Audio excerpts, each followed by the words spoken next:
Le gars installe des petits trous sur la roue arrière. Mais les organisateurs changent encore les règles, soi-disant que sa selle dépasse de 2 cm.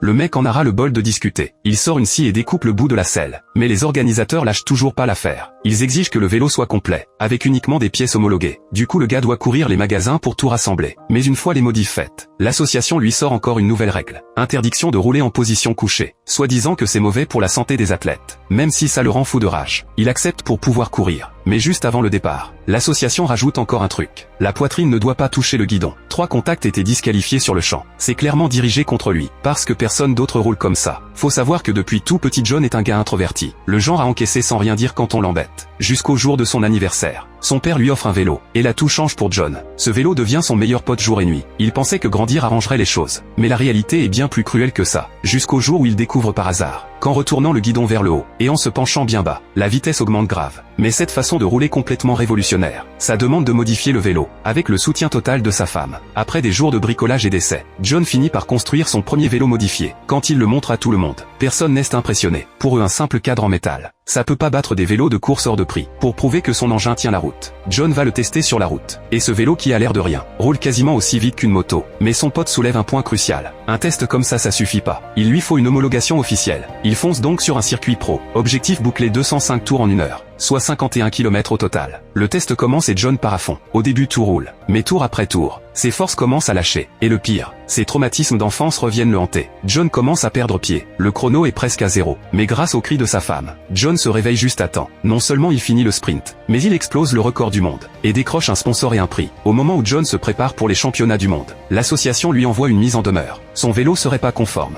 John sait très bien que c'est les gros bonnets qui le bloquent. Pour se moquer de leur injustice, il fait exactement ce qu'on a vu au début. Après toutes ces galères, John obtient enfin le droit de participer. Sous les cris du public, John se tient sur la ligne de départ des championnats du monde. Même si ses adversaires sont tous plus jeunes, c'est lui-même qu'il doit dépasser. Une fois lancé dans la course, on dirait que le monde entier s'est mis sur pause. Plus rien dans la tête. Juste lui et la piste. Quand John s'arrête, il a déjà franchi la ligne d'arrivée. John réalise son rêve de champion. Il serre sa femme dans ses bras les larmes aux yeux, et s'ouvre les portes d'une toute nouvelle vie.